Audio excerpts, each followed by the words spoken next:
Hello everyone, my name is Shivansh Gaur और स्वागत है आपका मेरे चैनल पे जिसका नाम है बायोलॉजिकल।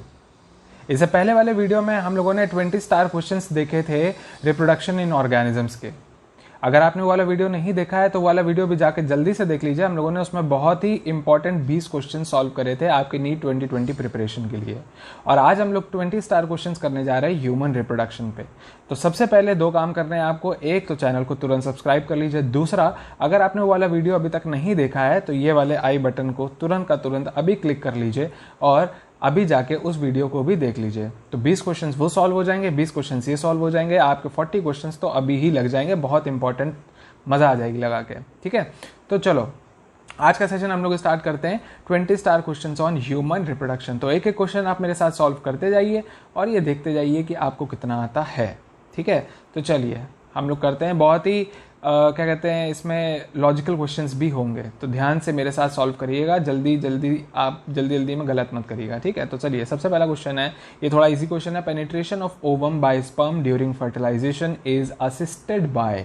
कौन असिस्ट करता है? It is line of NCERT. Line of NCERT है कि पेनिट्रेशन ऑफ ओवम जो होता है वो स्पर्म को कौन असिस्ट करता है? It is acrosome. एक्रोजोम में जो होता है इसमें कुछ एंजाइम्स होते हैं। There are certain enzymes which are present in the acrosomes which help the sperm to enter into the ovum. So the correct answer would be acrosome. इसके बाद हमारा दूसरा क्वेश्चन है। दूसरा क्वेश्चन क्या है?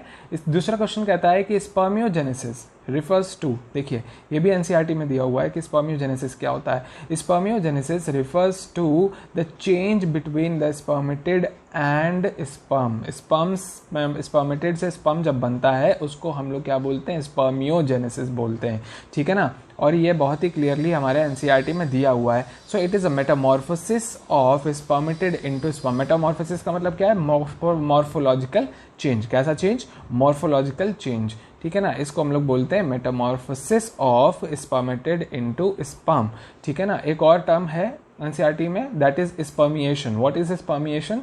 Spermiation it is a release, it is the release of sperm from the seminiferous tubules. Seminiferous tubules से जब क्या निकल जाते हैं, स्पर्म्स बाहर निकल जाते हैं, उसको हम लोग स्पर्मिएशन बोलते हैं। ठीक है, फिर इसके बाद आ जाते हैं अपने नेक्स्ट क्वेश्चन पे जल्दी से। चलिए मेरे साथ सॉल्व करते रहिए। बार्थोलिन ग्लैंड्स आर सिचुएटेड, ये देखिए सीबीएसई 2003 मतलब एआईपीएमटी समझ लो इसको। एआईपीएमटी 2003 में आया था और इन्होंने ये पूछा था कि बार्थोलिन ग्लैंड क्या है। देखिए बल्बो यूरेथ्रल ग्लैंड आपने सुना होगा, एनसीईआरटी में दिया हुआ है। ये ग्लैंड क्या होते हैं? पेयर्ड ग्लैंड्स होते हैं जो कि मेल में प्रेजेंट होते हैं। It is present in the male reproductive system. ठीक है ना, तो ऐसे ही पेयर्ड ग्लैंड्स फीमेल में भी प्रेजेंट होते हैं फॉर ल्यूब्रिकेशन। देखिए बल्बोयूरेथ्रल ग्लैंड का काम क्या था? वो ल्यूब्रिकेशन के लिए फ्लूइड निकालता है at the time of sexual intercourse. Sexual intercourse के टाइम पे क्या करता है? ल्यूब्रिकेटिव निकालता है। ऐसे ही बार्थोलिन ग्लैंड्स जो होता है ये फीमेल में सिचुएटेड होता है जो कि वजाइना को ल्यूब्रिकेट करने का काम करता है during coitus or sexual act. So Bartholin glands are situated on either side of the vagina. The correct answer would be B, on either side of the vagina. Then the next question, देखिए questions का level धीरे धीरे बढ़ता जाएगा। ठीक है, अब the phase of menstrual cycle in humans, ये एम्स 2003 का आया हुआ क्वेश्चन है। The phase of menstrual cycle in humans that last for 7 to 8 days is. अब देखिए ये थोड़ा सा ट्रिकी क्वेश्चन है, क्योंकि होता क्या है, जल्दी जल्दी में आप क्या करके आओगे कि दिया हुआ है एनसीईआरटी की लाइन है कि मेंस्ट्रुअल फेज लास्ट फॉर, जो सबसे पहला फेज होता है menstrual phase, it last for 5 to 7 days। और आपको लगेगा कि हाँ 7 days, 5 to 7 days, 7 to 8 days तो ऑलमोस्ट वही चीज़ है, और आप जल्दी से इसमें मेंस्ट्रुएशन करके आ जाओगे, दैट इज मेंस्ट्रुअल फेज करके आ जाओगे। बट आपको दिमाग क्या लगाना है कि ये पूछ रहा है कि कौन सा वो फेज है जो 7 से 8 दिन चलता है। ठीक है, कौन सा वो फेज है जो 7 से 8 दिन चलता है? देखिए पहले 5 से 7 दिन क्या चलता है? मेंस्ट्रुअल फेज चलता है। ठीक है, फिर 7वें से लेकर 14वें दिन तक कौन सा फेज चलता है? फॉलिकुलर फेज चलता है, which means follicular phase last for almost as much as 7 days। So the correct answer would be 108 का क्या होगा? इस वाले क्वेश्चन का आंसर क्या होगा? The correct answer would B follicular phase. Follicular phase कब से चलता है? ऑलमोस्ट 7th डे से लेकर 14th डे तक। तो क्या हो गया? 7 to 8 days। It last for 7 to 8 days। अब इसके बाद आ जाते हैं हम लोग अपने नेक्स्ट क्वेश्चन पे। नेक्स्ट क्वेश्चन क्या होगा कि ये है कि if mammalian ovum fails to get fertilized then which one of the following is unlikely. ठीक है, मतलब जब मैमेलियन ओवम क्या हो जाएगा, फर्टिलाइज नहीं होगा, तो इनमें से क्या होना नहीं सही है, ठीक है ना। देखिए कॉर्पस ल्यूटियम विल डिसइंटीग्रेट, सही है, कॉर्पस ल्यूटियम क्या हो जाएगा, डिसइंटीग्रेट कर जाएगा अगर ओवम फर्टिलाइज नहीं होगा तो।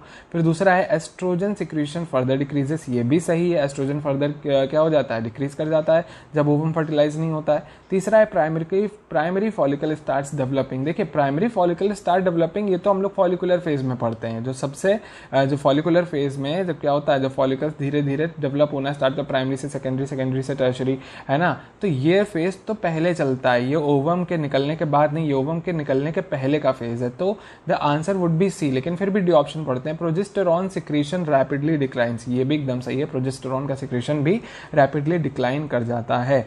सो the correct answer of this question would be C, primary follicle starts developing, क्योंकि ये तो फॉलिकुलर फेज में होता है, ये ओवम के निकलने या फर्टिलाइज ना होने के कारण वजह से ये नहीं होता है, ये तो पहले ही हो जाता है, ठीक है। फिर द नेक्स्ट क्वेश्चन क्या है भाई, इन human female menstruation can be deferred by the administration. Deferred मतलब किससे हम इसमें मेंस्ट्रुएशन में क्या ला सकते हैं, फर्क ला सकते हैं। FSH ओनली नहीं, LH ओनली नहीं, combination of FSH and LH नहीं, combination of oestrogen and progesterone. देखिए एस्ट्रोजेंस एंड प्रोजेस्टेरॉन जो होते हैं ये डायरेक्टली मेंस्ट्रुएशन को क्या करते हैं, अफेक्ट करते हैं, ठीक है ना। जैसे कि प्रोजेस्टेरॉन के निकलने की वजह से ही तो एंडोमेट्रियल लाइनिंग जो थी वो मेंटेन रहती है, वो शेड नहीं करती है। तो इसका मतलब क्या है कि एस्ट्रोजन और प्रोजेस्टेरॉन जो होते हैं वो उनको अगर हम उनको डिफ़र करें तो हम मेंस्ट्रुएशन को भी क्या कर सकते हैं, डिफ़र कर सकते हैं, चेंजेस ला सकते हैं। So the correct answer would be 138। इस वाले क्वेश्चन का होगा क्या, combination of estrogens and progesterone, ठीक है। फिर उसके बाद next question, which part of the ovary in mammals act as an endocrine gland after ovulation. Ovulation के बाद कौन सा इसमें से स्ट्रक्चर जो होता है वो एंडोक्राइन ग्लैंड की तरह काम करता है। तो आपको याद होगा ओव्यूलेशन जैसे ही होता है, जैसे ही ग्राफियन फॉलिकल से क्या निकलता है, ओवम निकलता है, रिलीज होता है, ओव्यूलेशन होता है, जो लेफ्ट ओवर ग्राफियन फॉलिकल होता है it changes into corpus luteum. वो किसमें चेंज हो जाता है, कॉर्पस ल्यूटियम में चेंज हो जाता है, and it secretes a hormone called progesterone. क्या निकालता है, प्रोजेस्टेरॉन निकालता है। So the answer would be Graafian follicle. Graafian follicle changes into corpus luteum and it secretes progesterone. फिर इसके बाद नेक्स्ट क्वेश्चन है, foetal ejection reflex in human female is induced by, it is a direct line of NCERT. देखिए direct line आते हैं, direct question आते हैं NCERT से, ठीक है ना। तो बहुत ध्यान से अगर आपने एक एक लाइन पढ़ी हुई है एनसीईआरटी के तो आप बहुत आसानी से नीट के पेपर के सारे क्वेश्चन सॉल्व कर सकते हो बायो में, है ना।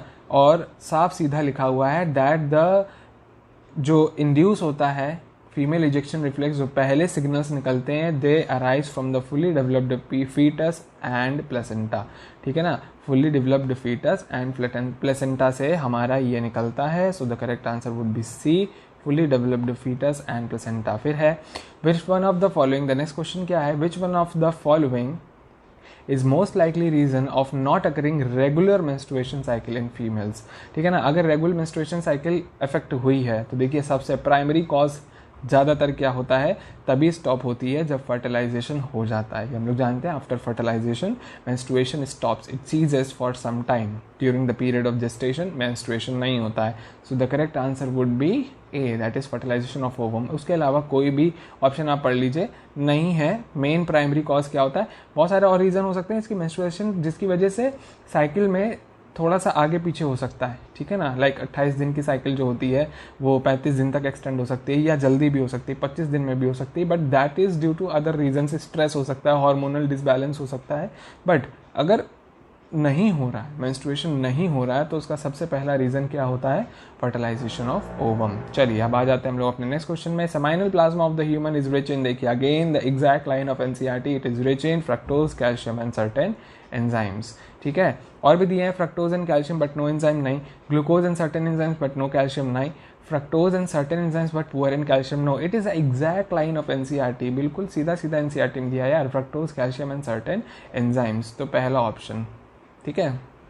फिर अपने आ जाते हैं नेक्स्ट क्वेश्चन पे। नेक्स्ट क्वेश्चन क्या कहता है, given below is a diagrammatic sketch of a portion of a human female reproductive system, select the correct option of the names of the parts labelled A B C and D, ठीक है ना। ए B सी और D को हमें पहचानना है male reproductive system का, इन्होंने दिया हुआ है। देखिए हम लोग ऐसे ही पहचान लेते हैं, हमें ऑप्शंस भी नहीं देखने, आपको सारे डायग्राम्स की सारी लेबलिंग्स ऐसे ही याद होनी चाहिए, फिर हम लोग ऑप्शंस पे आएंगे। देखिए ए क्या है, ए देखिए नीचे से आ रहा है, टेस्टिस से आ रहा है और इधर सेमाइनल वेसिकल में खुल रहा है। तो नीचे से टेस्टिस से आता है वो क्या होता है, वास डिफरेंस। क्या होता है, वास डिफरेंस, इसको स्पर्म डक्ट भी बोलते हैं, it is also known as sperm duct. फिर उसके बाद दूसरा वाला जो है आपका, the second thing is seminal vesicle, ठीक है, सेमाइनल वेसिकल है। फिर उसके बाद द सी थिंग, ये जो आप जो देख रहे हो, सी क्या है भाई, ध्यान से देखो, सी क्या है, सी इज प्रोस्टेट ग्लैंड, ऐसे इस तरीके से जो बना हुए हैं, तो ये क्या है, प्रोस्टेट ग्लैंड है। और डी क्या है, वो देखो छोटा सा bulb like structure, it is bulbourethral gland. तो ए हो गया हमारा vas deferens, seminal vesicle, prostate gland, bulbourethral gland, और ये हमें बी ऑप्शन में दिया है। So the correct option would be B, B option correct हमारा आंसर होगा, ठीक है। फिर आ जाते हैं नेक्स्ट क्वेश्चन में, the first movements of the foetus and appearance of hair on its heads are usually observe during the which month of pregnancy. हम लोगों ने क्या देखा था, 5th मंथ ऑफ प्रेगनेंसी में फर्स्ट मूवमेंट्स हमें ऑब्जर्व होते हैं। It is also again the exact line of NCERT, very easy question, it is the 5th month of pregnancy. फिर इसके बाद the second maturation division of the mammalian ovum occurs shortly after the ovulation, before the ovum makes entry into the fallopian tube, until after the ovum has been penetrated by sperm, until the nucleus of the sperm has fused with that of the ovum in the Graafian follicle following the first maturation division। देखिए अगर याद करिए, जो हमारी पहली maturation division थी वो तो पहले ही हो जाती है, जो सेकंड वाली थी वो सेकंड होने से पहले ही सीज हो जाती है। क्या हो जाती है, मेयोटिक डिवीजन रुक जाती है, और वो तभी होती है जब जैसे ही स्पर्म पेनिट्रेट करता है किसमें, ओवम में, जैसे ही पेनिट्रेट कर जाता है वैसे ही सेकंड डिवीजन हो जाती है कंप्लीट, ठीक है ना। तो क्या लिखा हुआ है, second maturation division of the mammalian ovum occurs until the ovum has penetrated the ovum, जैसे पेनिट्रेट करेगा वैसे ही हो जाती है। तो बी ऑप्शन, इसका ऑप्शन क्या होगा, बी होगा, B is the correct answer. फिर है which of the following statements about the morula in humans is correct, ठीक है, मोरुला को लेके क्या सही है। It has almost equal amount of cytoplasm and as an uncleaved zygote but much more DNA.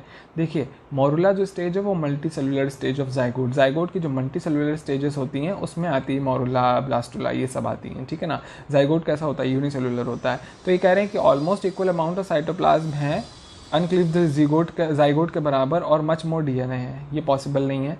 It has less cytoplasm, ये भी possible नहीं है क्योंकि ज़्यादा सेल्स हैं, morula has more cells than zygote, ठीक है ना। तो साइटोप्लाज्म कम कैसे हो जाएगा। और हम लोगों ने जाइगोट के लिए ये पढ़ा था, जाइगोट के लिए एक स्पेसिफिक कैरेक्टरिस्टिक क्या है कि ये एक ऐसी इक्वेशनल डिवीजन है जिसमें जो डॉटर सेल्स बनते हैं उनका जो साइज होता है और जो पेरेंट सेल उसका साइज होता है ऑलमोस्ट बराबर होता है, ठीक है ना। तो साइटोप्लाज्म कम तो कभी हो ही नहीं सकता। फिर इट हैज़ मोर और लेस क्वांटिटी ऑफ साइटोप्लाज्म ना, it has more cytoplasm and more DNA than uncleaved zygote, बिल्कुल सही है। क्यों, क्योंकि सेल्स ज़्यादा हैं तो साइटोप्लाज्म भी ज़्यादा होगा। अरे एक सेल है उसके पास जितना साइटोप्लाज्म है और खूब सारे सेल हैं उनके पास जितना साइटोप्लाज्म है ऑफकोर्स वो ज़्यादा होंगे, ठीक है। और जाइगोट में और डीएनए भी ज़्यादा होगा, क्यों, क्योंकि हर बार जब नया सेल बनेगा तो उसके पास नया डीएनए जाएगा ना, तो डीएनए भी बढ़ चुका होगा। सो the correct answer would be D, D आपका करेक्ट आंसर हो जाएगा इसका इस क्वेश्चन का, ठीक है।